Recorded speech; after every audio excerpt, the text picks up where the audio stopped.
Smart with Creative TV. Assalamualaikum ayah bunda dan anak-anak sekalian. Apa kabar semua? Alhamdulillah. Semoga kita semua selalu dalam lindungan Allah Subhanahu wa taala dan dalam keadaan sehat walafiat. Alhamdulillah kemarin kita sudah melaksanakan Hari Raya Idul Kurban bersama-sama. Nah, untuk kesempatan kali ini kita akan membahas makna kurban dari segi sosial bersama Ustadz kita, Ustadz Zilal. Assalamualaikum Ustadz. Waalaikumsalam. Apa kabar Ustadz? Baik, alhamdulillah. Coba dengan diri gimana baik? Insya Allah, alhamdulillah baik Ustadz. Ustadz, mumpung masih dalam nuansa Idul Adha, ini ada pertanyaan Ustadz. Mengapa sih kita harus berkurban ya Ustadz? Baik, sebelumnya Assalamualaikum warahmatullahi wabarakatuh. Bismillahirrahmanirrahim. Rabbi shrah li sadri wa yassir li amri wahlul 'uqdatam min lisani yafqahu qawli. Alhamdulillahirrahmanirrahim. Mudah-mudahan kita semua senantiasa mendapatkan rahmat dan karunia dari Allah. Amin amin ya rabbal alamin. Baik saja mengenai kurban yang alhamdulillah telah kita laksanakan kemarin. Kita perlu mengerti ya bagaimana dampak kurban itu yang sudah kita laksanakan. Yang harus kita tekankan kembali bahwa kurban makna katanya dari qoroba yang artinya dekat. Mungkin kita sudah tidak asing dengan istilah karib, sahabat karib. Nah, itu asal katanya dari qoroba yang artinya dekat. Maka berkurban itu adalah salah satu sarana untuk bisa dekat dengan Allah. Maka mohon maaf, karena berkurban itu dalam rangka untuk bisa dekat kepada Allah, maka jika kita kemarin sudah berkorban tetapi belum merasa dekat, ini berarti ada yang salah. Maka mudah-mudahan apa yang telah kita korbankan kemarin membawa kita semakin dekat kepada Allah SWT. Yang jelas kurban itu telah disyariatkan kepada Allah untuk kita, dan banyak diceritakan di Quran surat Al-Hajj. Walikulli ummatin ja'alna mansakan, dan telah kami syariatkan kepada tiap-tiap umat untuk berkurban. Ada juga yang sering kita baca di setiap sholat di Quran surat Al-Kautsar, inna a'tainakal kautsar fasholli li rabbika wanhar. Sesungguhnya kami telah memberikan nikmat yang banyak, maka dirikanlah sholat untuk Tuhanmu dan berkorbanlah. Nah, jadi ini sudah disyariatkan oleh Allah SWT dalam berbagai ayat dan surat, maka sudah menjadi kewajiban bagi kita untuk berkorban. Lebih lanjut, Imam Al-Ghazali menyatakan bahwa berkorban itu tidak hanya bermakna menyembelih binatang, tetapi menyembelih ego, menyembelih sifat buruk, menyembelih sifat kebinatangan manusia seperti kikir, serakah, dan sebagainya. Maka kurban itu disyariatkan selain dalam rangka baik untuk kita meningkatkan iman kita, ketakwaan kita kepada Allah SWT. Itu saja. Banyak sekali ya Ustaz ternyata manfaat dari kurban itu ya. Makanya di setiap Idul Adha itu kita selalu berlomba-lomba untuk bisa berkorban, untuk ikut andil dalam proses ibadah kurban itu, karena keutamaannya sangat banyak. Nah, kalau gitu keuntungannya Ustadz, apakah hanya untuk yang berkorban saja gitu? Baik, ini dilanjutkan oleh Allah di Quran surat Al-Hajj bahwa fakulu minha wa'atimul ba'isal fakir, maka makanlah sebagian dari mereka, maksudnya hewan-hewan kurban itu, dan berikanlah kepada orang-orang yang sengsara dan fakir. Nah, inilah keunikan dalam ibadah kurban. Misal saya berkorban menyembelih kambing atau sapi misalkan, nah, yang menikmati dari kambing dan sapi itu tidak hanya saya, tetapi banyak orang. Bahkan bisa kalau dagingnya itu banyak, tidak hanya tetangga kanan kiri, tetapi satu RT, satu RW, bahkan satu kelurahan. Nah, itulah salah satu keuntungan dari ibadah kurban, tidak hanya dinikmati oleh ahlul kurban yang melaksanakan ibadah, tetapi masyarakat luas juga mendapatkan manfaatnya. Seperti itu saja. Lalu dampak sosialnya Ustaz, dampak sosial yang ditimbulkan dari ibadah kurban itu sendiri apa? Jadi sudah saya singgung bagaimana kurban itu mendapat manfaat dari ibadah kurban tidak hanya bagi ahli kurban tetapi masyarakat luas. Coba kita preteli ya satu persatu dari prosesi ibadah kurban itu. Siapa yang diuntungkan? Pertama adalah ahli kurban yang membeli hewan kurban. Apakah hanya batas itu saja? Tidak. Ketika kurban itu disembelih, yang makan tidak hanya ahli kurban tetapi semua orang di sekitar mendapatkan. Lalu yang ketiga adalah peternak. Peternak mendapatkan keuntungan. Yang keempat adalah orang yang menjaga sapi atau kambing. Biasanya kan tukang peternak dengan yang jaga ketika ada tempat berdagang sapi kambing itu kan orangnya ada sendiri, yang ngasih makan dan sebagainya. Ia mendapatkan keuntungan, ia mendapatkan fee dari peternak untuk menjaga dan sebagainya. Yang kelima adalah pedagang kambing atau sapi itu sendiri. Dari peternak dibeli oleh para pedagang itu menjual kembali dan dia mendapatkan keuntungan. Itu 5. Yang keenam adalah tukang jagal. Nah, tukang jagal juga mendapatkan manfaat dari menjagal beberapa kambing. Satu kambing ada fee-nya, ada upahnya di situ. Dan biasanya tukang jagal itu tidak hanya menyembelih 1 atau 2 kambing saja, tetapi bergiliran. Itu yang keenam. Yang ketujuh adalah tidak hanya tukang jagal menyembelih, orang yang motong-motong itu juga banyak terlibat di situ. Banyak terlibat. Belum lagi ada orang yang bagian dokumentasi. Ada juga beberapa hal lah, banyak orang yang mendapatkan manfaat dari proses ibadah kurban ini. Jadi tidak hanya 1 atau 2 orang, tetapi banyak, lebih dari 5, 8 tadi yang sudah saya sebutkan, dan tidak menutup kemungkinan banyak juga yang tidak dapat saya amati di sini. Maka dampak sosial dari ibadah kurban ini cukup besar. Nah, ini juga memberikan manfaat ya, memberikan manfaat terutama bagi ahli kurban itu sendiri.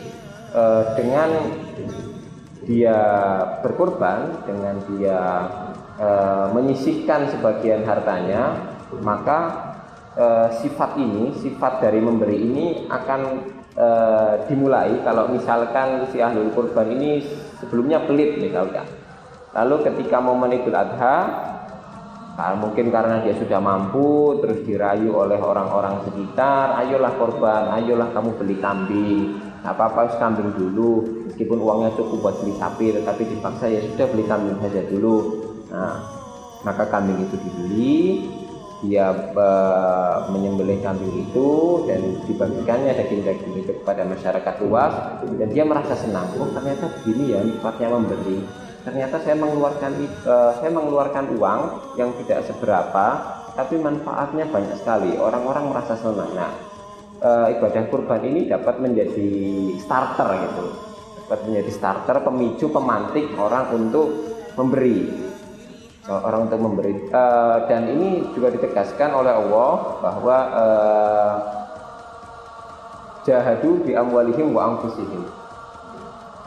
Berjihadlah kamu, berusahalah kamu dengan harta dan jiwa. Disebutkan bi amwalihim dulu wa anfusihim. Dengan harta dulu baru jiwa. Nah, dengan harta ini ada keutamaannya bagi kalau misalkan ibadah, misalkan contoh sholat ya, itu hanya urusan seorang hamba dengan Allah. Tetapi jika berjihad dengan harta, dengan uang, maka bukan hanya dia merasa dekat, bukan hanya dia merasa bahagia, bukan hanya dia mendapatkan keuntungan semata karena dekat dengan Allah, tetapi juga dapat memberikan manfaat yang luas. Karena jika kita berjuang dengan harta, maka yang mendapatkan manfaat yaitu banyak orang. Nah, sebaik-baik harta yang dikeluarkan oleh seorang hamba adalah harta yang dikeluarkan untuk ibadah kurban. Ini sudah banyak ya, bahkan sudah dilakukan oleh Nabi Ibrahim alaihissalam yang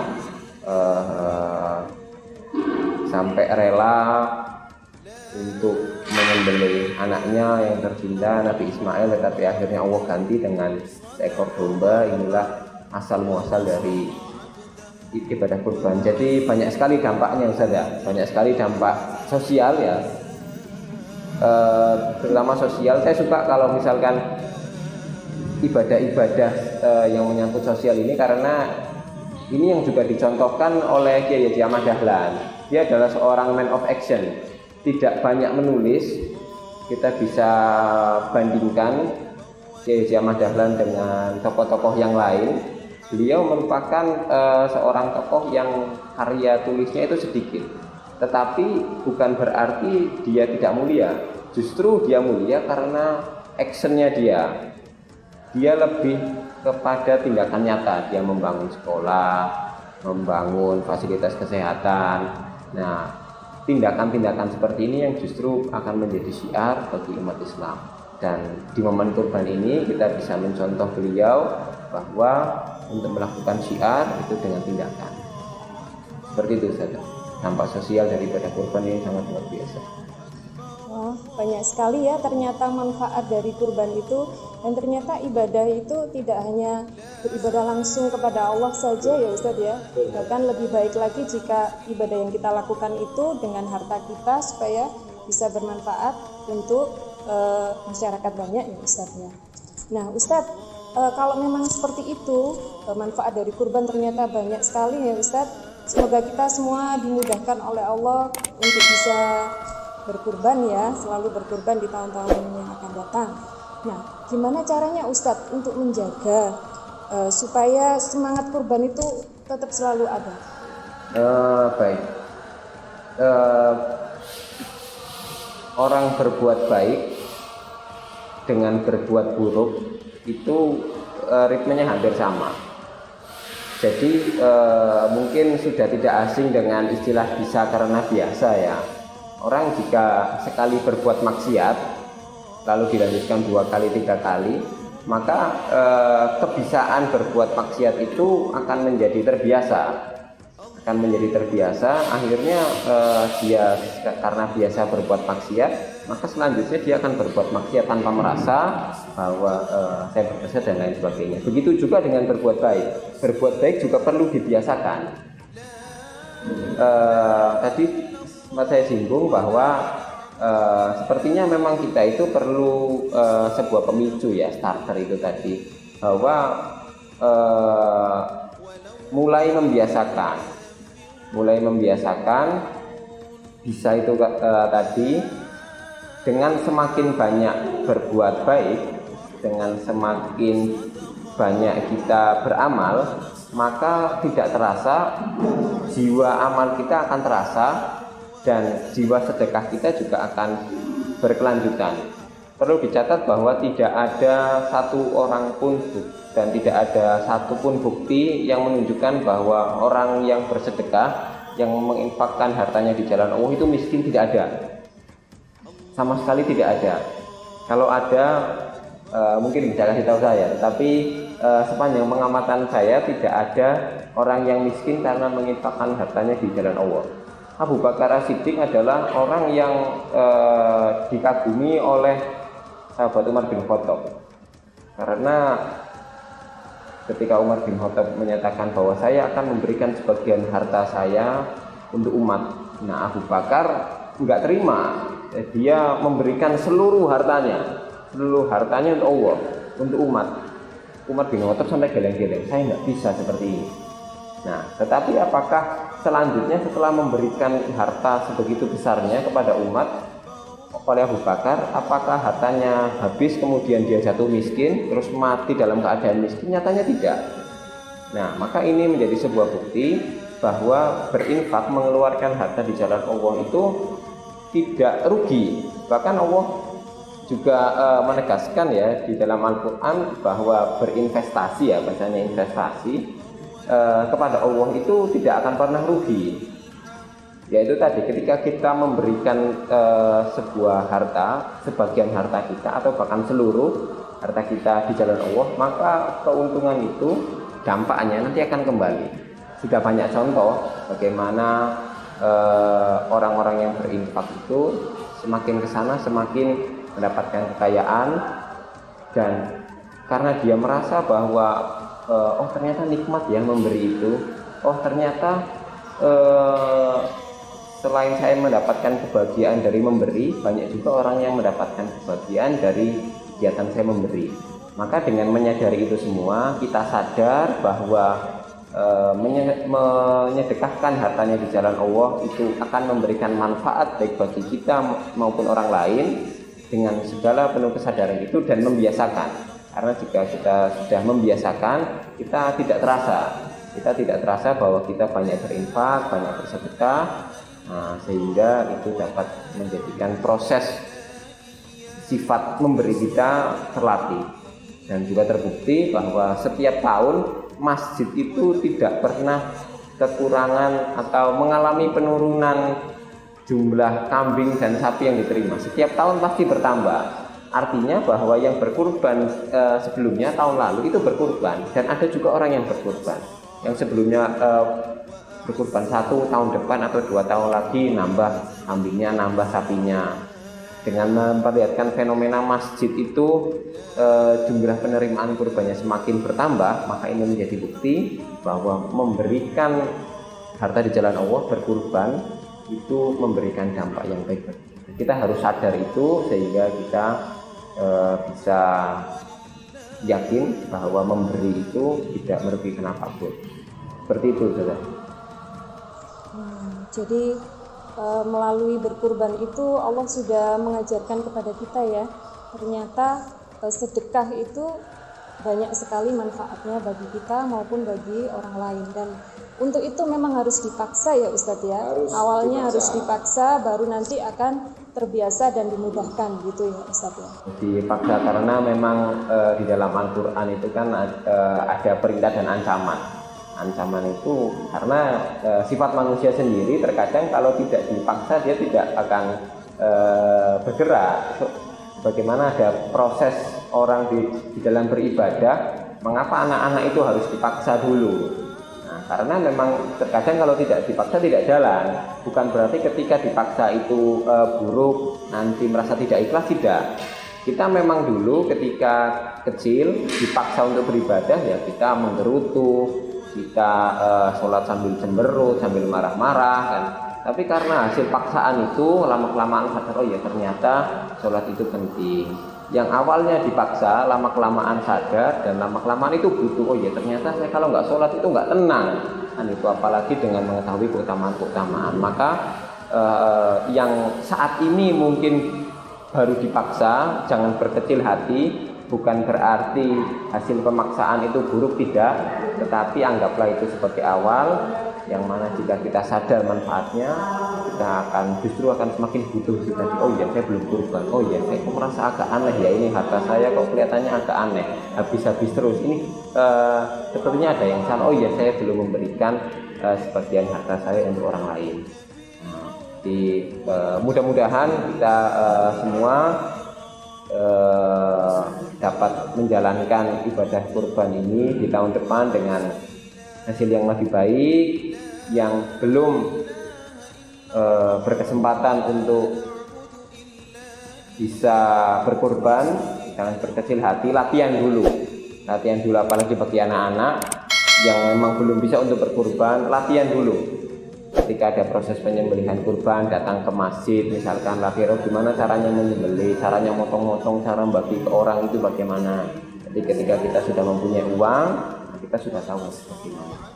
Mudah-mudahan dengan situasi corona seperti ini tidak membuat kita surut imannya, surut ketakwaan kita, terutama dalam ibadah kurban dan idul kita kemarin.